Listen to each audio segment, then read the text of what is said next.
Balak mo pa rin bang mag-keto diet habang buhay dahil mabilis kang Another pumayat one, dito? panoorin ninyo ito. Ito, kinakailangan mo malaman na ang ketogenic diet ay Ipapaliwanag originally ko sa ginawa inyo para sa mga batang mayroong epilepsy itong na hindi pinagsasabi gumagana nitong, ang gamot, tinatawag na refractory epilepsy. Hindi para sa lahat ng gustong pumayat. Ang sobrang taas ng fats at sobrang bagsak ng carbohydrates ay maaaring magdulot ng keto flu, constipation at katagalan po pwedeng magpataas ng LDL or bad cholesterol ninyo at maaaring magbigay ng load sa kidneys ninyo. Mahirap itong i-maintain ng tama at ng safe. Para po sa karamihan, mas okay pa rin ang balanced diet na mayroong good carbohydrates. Huwag basta-basta sumunod sa uso ng hindi alam ang risk sa puso. In almost 1 minute na to, I hope you're all 1 minute wiser. Pakipusuan kung may natutunan, and I'll see you next time. Ingat! Okay, game! Una sa lahat, based dito sa video na napanood ko, teka ha, dahil alam nyo na magbibigay ako ng opinion sa short clip na to. Una sa lahat, magkakaroon ka talaga ng problema kapag basta-basta ka na lamang from high carbs at nag-shift ka agad to keto. Yung tipong kain ka kagad ng karne at hindi kompleto ang kalaman mo patungkol dito.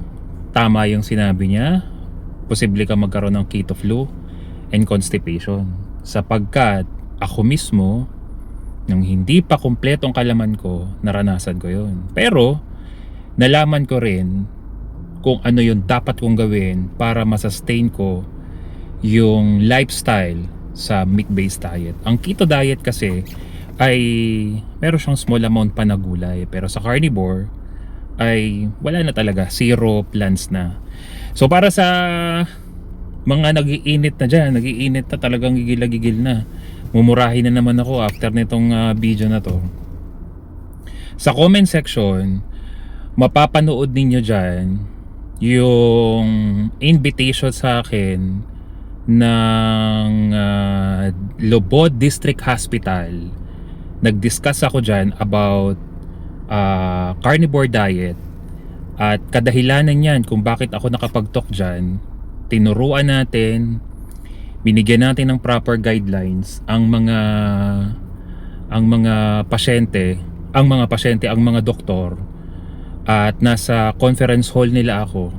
At ang nangyari niyan, one of the reason bakit na-invite ako para mag-talk dyan, sapagkat may isang pasyente dyan na 16 years na nag-i-insulin. After 6 months doing my program, na reverse na yung kanyang diabetes, napatigil na rin yung kanyang pag-i-insulin after 6 months doing my program. Then lumabas doon, meron silang sariling laboratory. May lab test akong ipinakita sa mga doktor, at nung nakita nila na maayos na yung lab test, doon na nagsimula na ipatawag ako. At nung kaharap na nila ako, alam nyo ba ang sinabi ko? Sa totoo lang po, lahat ng pinag-aralan ninyo bilang isang doktor na patungkol sa proper nutrition, lahat po yan mali. Wag po kayo magagalit ha, sapagkat kung totoo lahat ng pinag-aralan ninyo sa proper nutrition, dapat wala ng laman ang ospital na ito.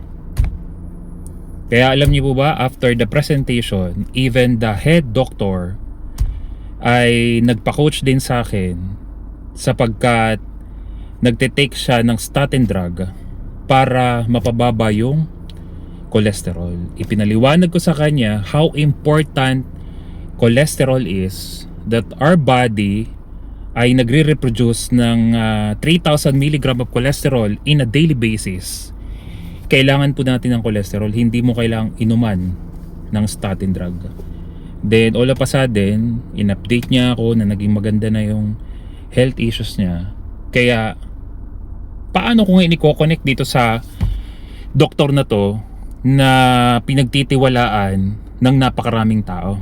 Alam mo kung bakit? Sapagkat itong ganitong klaseng doktor na nagsasabi patungkol sa ganitong klaseng lifestyle or diet keto diet ay isang pagpapatunay na wala talaga siyang kaalaman patungkol sa proper nutrition. Sapagkat, tatandaan nyo po mabuti wala siyang pinagkaiba sa advice na ginagawa ni Dr. Willie Ong before, na nung nagkasakit na discover niya na hindi pala dapat katakutan ang pagkain ng karne. Kaya ako na po nagsasabi, kung ang mga doktor ay patuloy pa rin na nakafocus sa kanilang traditional way ng kanilang pinag-aralan, even mga traditional RN, hindi rin po nila talaga matutulungan yung mga taong may malalang karamdaman. Kaya ano mangyari? Paano mo ngayon masusolusyonan? Babalik na naman tayo doon sa mga severe. Kaya natin lagi napapag-usapan about severe or chronic disease, yung malala na talaga, sapagkat yan po yung napupunta sa akin. Lahat ng inayawan ng mga dalubhasang doktor, yan po yung nai-encounter ko, and in a short period of time, for the longest time na nagtiwala sa mga ganitong traditional doctor, in a short period of time, in a matter of 3 to 6 months, napatigil na po yung mga gamot nila at nagkaroon na ng magandang health condition. Ang sa akin lang naman, bakit mas madaling magalit kaysa magkaroon ka ng pagsusuri at subukan mo?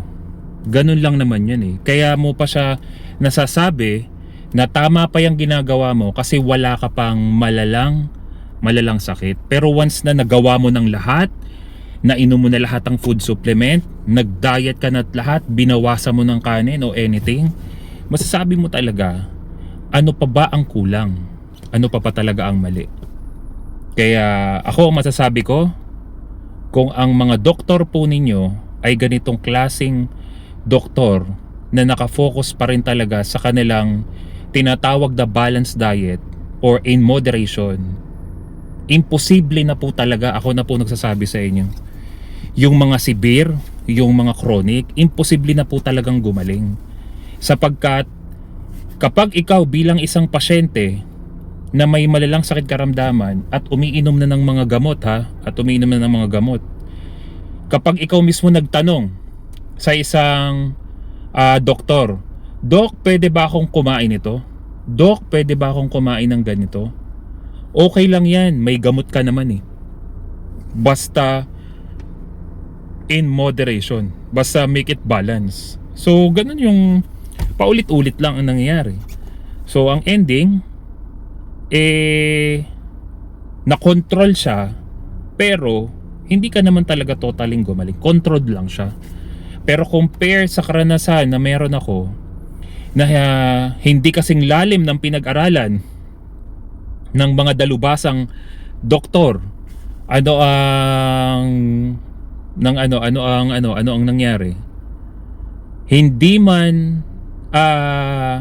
controlled, kundi na-stop na talaga yung pag-inom ng gamot at hindi na bumalik yung sakit nila.